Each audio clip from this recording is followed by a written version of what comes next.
Pip is a journalist and an adventurer who has reported all over the world for the likes of CNN and the BBC. She's currently London-based, working as Red Bull's adventure editor. That is actually a proper job, apparently. Quite a few speakers have similarly ridiculous, brilliant job descriptions. In 2014, Pip cycled 10,000 miles from Malaysia to London. Her most recent project was crossing the remote Amazon basin by bike and boat for a documentary highlighting the impact that deforestation is having on indigenous tribes. Please give a very warm welcome to Pip Stewart.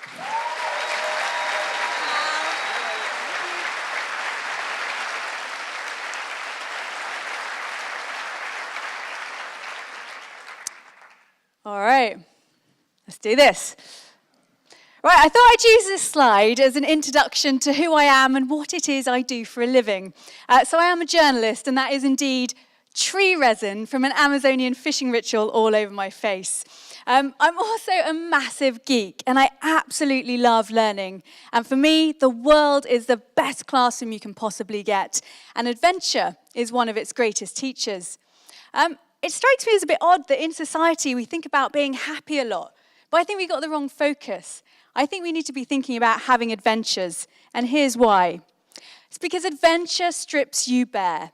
Adventure actually strips you butt bollock naked. And like my naked ass on that hard saddle, sometimes it can be a little bit uncomfortable. But that's when we grow, right? This is my first big journey from Malaysia to London by bike. More recently, however, I've been in the Amazon, and I teamed up with cycling world record holder and adventurer Reza Pakravan, and together we cycled, took boats and crazily, terrifyingly small biplanes through both Brazil and Peru, looking at how deforestation impacts on indigenous tribes.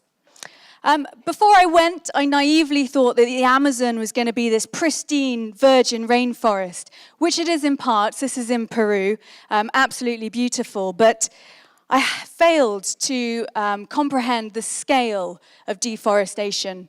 20% of the jungle has been lost already. That's mad, 20%. And we'd regularly cycle past forests that were on fire, being cleared for cattle ranching. Then you've got things like gold mining, illegal logging, deforestation, drug trafficking, and monocultures, things like palm oil and soya. Before this journey, I'd never really considered the source of anything that I consume, be that my soya milk latte or my gold jewelry. And I certainly hadn't considered that often to extract gold, you put mercury in the water that's the life source for local people. And on the local people, this journey, I conducted some of the most heartbreaking interviews that I've ever done. I regularly talked to people who had family members murdered in a struggle to protect their homeland. So this adventure didn't make me happy. This adventure humbled me, and it really sort of put into perspective what selfie I was going to put on Instagram. This is the most remote I've ever been, in the Peruvian jungle, right on the border with the isolated tribes, and it gave me pause for thought, how different my life priorities are to theirs, and maybe just how far we've come from what actually matters in life. But the great thing about adventures is they really push you. And as you can see here, I was pretty miserable for a lot of it. Teaming up with a world record-holding cyclist led to feelings of inadequacy, embarrassment, because I just couldn't keep up. This is a rare photo where I'm actually in front, so that's why it's on the slide.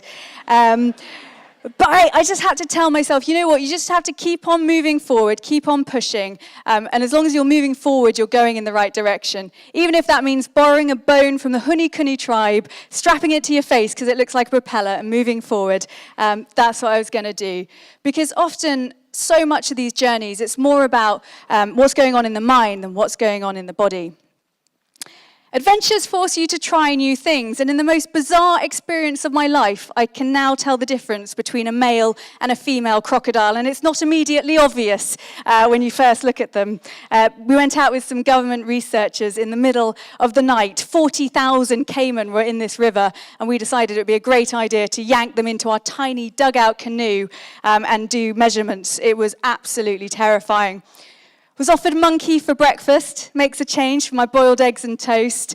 And actually, if you find yourself without toothpaste in the jungle, I can recommend termites and ants, because they're very minty and are genuinely really, really delicious. But for me, my favorite bit was the people that I met, the kids, the children, the tribes.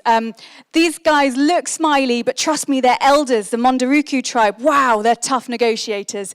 It took us 4 hours to convince them to let us come and film one of their fishing rituals, because they'd basically been exploited. I'm under no illusion why they didn't want to let us in. But finally, we were allowed in, and what a treat.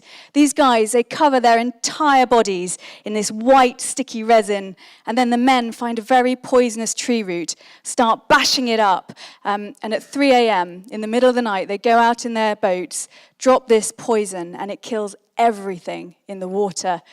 And then in a few hours, you see all these dead fish sort of bobbing up. And meanwhile, women and children on the shoreline collecting the fish that have appeared, descaling them, cooking them, salting them, preparing them for a massive feast. And this really illustrated to me the power of working in a community and what can be achieved when we work together. It was amazing. And I'm not really surprised, actually, that it was the Mondaruku tribe that have halted a really controversial dam being built in the Amazon last year. It was on the Tapajos River. But with so many corporate interests and politics at play in the region, I really do worry for how long they're going to hold these guys off. So now, if I have a bad day, I think about the jungle. I think about the highs and the lows, the peace and the devastation. I stop asking how happy I am, and I start asking how comfortable I am. Because when you're uncomfortable, you grow. So I'm a journalist, I'm nosy. I'm going to ask you guys, how comfortable are you right now? This journey didn't make me happy all the time. It was heartbreaking, it was terrifying. Sometimes it was madness-inducing, but it was absolutely the best thing that I've ever done. So my advice to you is get out into that global classroom. Meet the world's best teachers, the people in it. Everyone can teach you something. Maybe it will change your own personal world. Maybe it will change a little bit more. So don't chase happiness. Chase adventure. Because ironically, I think you'll be happier for it. Thank you. Well done.